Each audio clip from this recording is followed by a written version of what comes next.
धर्म और पुरोहित का नया रूप क्या हो। साथियों, जब मैं नियमों व कानूनों के पुलिंदे वाले धर्म की आलोचना करता हूं तो इसका मतलब यह कतई नहीं समझना चाहिए कि मेरे विचार में मानव जीवन में धर्म की कोई जरूरत ही नहीं है। इसके विपरीत मैं विचारक वर्ग के इस कथन से पूरी तरह सहमत हूं।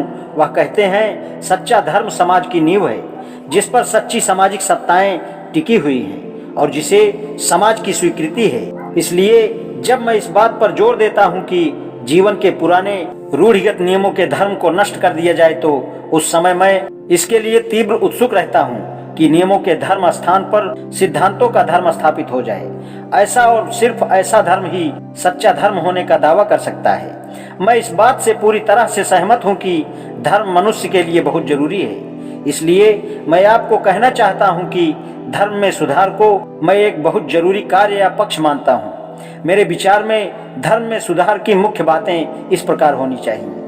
पहला, हिंदू धर्म का एक और सिर्फ एक ही प्रमाणिक धर्म ग्रंथ होने चाहिए जिसे सभी हिंदू स्वीकार करें और सभी हिंदू उसे मान्यता दें। इसका यह अर्थ है कि हिंदू धर्म की अन्य सभी किताबें जैसे कि वेद, शास्त्र, पुराण जो पवित्र, प्रमाणिक व आदेश देने की अधिकारी मानी जाती हैं, कानून के द्वारा उनकी धार्मिक मान्यता खत्म कर दी जाए, उन पर रोक लगे और इन किताबों में लिखी गई सामाजिक व धार्मिक शिक्षाओं के प्रचार प्रसार को दंडनीय अपराध माना जाए। और दूसरा, यह बहुत अच्छा होगा यदि हिंदुओं के पुरोहित पेशे यानी पुरोहिताई को समाप्त ही कर दिया जाए, लेकिन यह संभव लगता है, इसलिए पुरोहिताई में वंश परंपरा को जरूर बंद कर देना चाहिए। हर मनुष्य जो हिंदू होने का दावा करता है उसे पुरोहित बनने का अधिकार होना चाहिए। यह कानून होना चाहिए कि कोई हिंदू तब तक पुरोहित नहीं बन सकेगा जब तक सरकार द्वारा निर्धारित परीक्षा पास नहीं कर लेगा और जब तक उसके पास पुरोहिताई करने के लिए सरकार से मिला प्रमाण पत्र, सनद या लाइसेंस नहीं होगा। तीसरा है, जिस पुरोहित के पास लाइसेंस या प्रमाण पत्र, सनद नहीं होगा, उसका संपन्न कराया हुआ कोई भी रिवाज, संस्कार या धार्मिक अनुष्ठान अवैध, गैर कानूनी माना जाए। और जिसके पास सनद नहीं हो उसके लिए पुरोहित का काम दंडनीय अपराध माना जाए।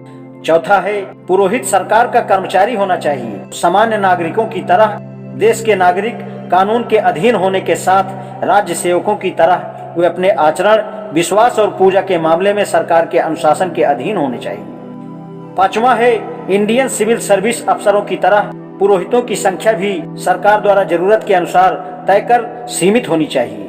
कुछ लोगों को मेरी ये बातें उग्र व क्रांतिकारी लगेंगी, लेकिन मेरी समझ में इनमें कुछ भी क्रांतिकारी नहीं है। भारत में लगभग सभी व्यवसाय नियमों से चलते हैं।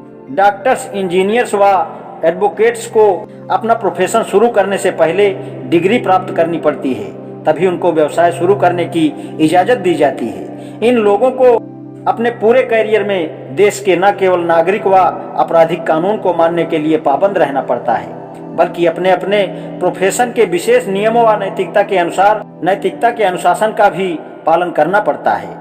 लेकिन हिंदू पुजारी का व्यवसाय ही सिर्फ ऐसा व्यवसाय है जो किसी भी तरह के अनुशासन के अधीन नहीं है।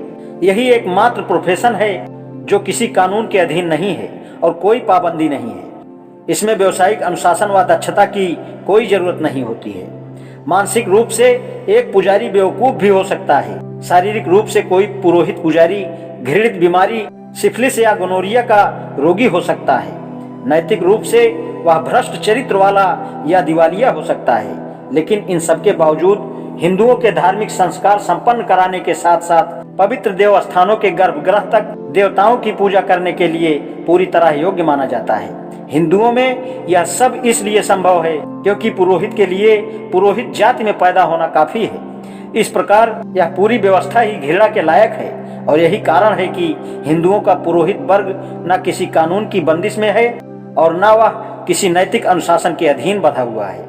पुरोहित के लिए कोई कर्तव्य तय नहीं है, इसके लिए कर्तव्य बनाए ही नहीं गए हैं, तो उनके बारे में सोचना तो कल्पना में भी नहीं होता।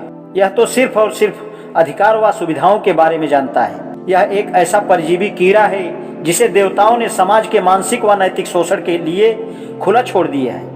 इसलिए जैसा मैंने ऊपर वर्णन किया है वैसा कोई कानून बनाकर पुरोहित वर्ग को काबू करना बहुत जरूरी है। ऐसा हो जाने से यह वर्ग जनता को गुमराह कर उनका नुकसान नहीं कर सकेगा। कानून बनने के बाद इस पेशे का रास्ता सबके लिए खोलने से पुरोहित बनने के अवसर सभी को मिल जाएंगे और पुरोहिताई व्यवसाय को प्रजातांत्रिक रूप भी मिल जाएगा। ऐसे कानून से ब्राह्मणवाद को खत्म करने में मदद मिलेगी और जाति प्रथा को समाप्त करने में भी मदद मिलेगी, क्योंकि ब्राह्मणवाद ही जाति प्रथा की जननी है। ब्राह्मणवाद के जहर ने हिंदू समाज को बर्बाद किया है, इसलिए ब्राह्मणवाद को समाप्त करके आप हिंदू धर्म को बचा सकते हैं और पुनर्जीवित कर सकते हैं। मेरे इस सुधारों पर किसी को भी कोई ऐतराज या विरोध नहीं होना चाहिए।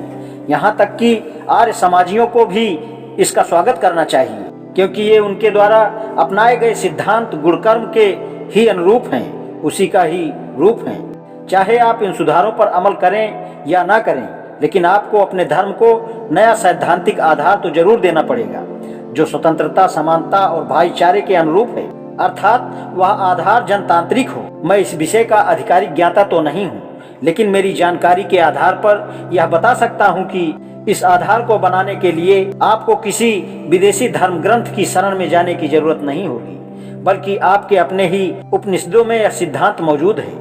हाँ, इतना जरूर है कि इस मूलभूत आधार के लिए आपको उपनिषदों में दी गई कच्ची जानकारियों को साफ कर नए रूप से ढालने और बहुत अधिक काटछांट किए बिना नया रूप देना पड़े।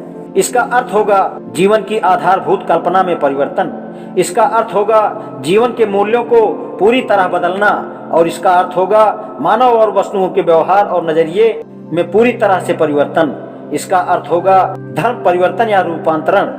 लेकिन यदि आपको यह शब्द अच्छा नहीं लगे तो मैं कहूँगा कि इसका अर्थ होगा एक बिल्कुल नया जीवन। लेकिन नया जीवन ऐसे शरीर में प्रवेश नहीं कर सकता जो मरा हुआ हो। नए जीवन के लिए नए शरीर की जरूरत होगी। साधारण शब्दों में यह कहा जा सकता है कि नया जीवन अस्तित्व में आए और इसमें नया जीवन प्रवेश कर धड़कन पैदा कर सके, इससे पहले पुराने शरीर का मरना बहुत जरूरी है। मेरे कहने का अर्थ है कि आपको शास्त्रों के आदेशों को नकारना होगा और शास्त्रों के धर्म को नष्ट करना होगा। आज इतना ही, शेष कल। धन्यवाद।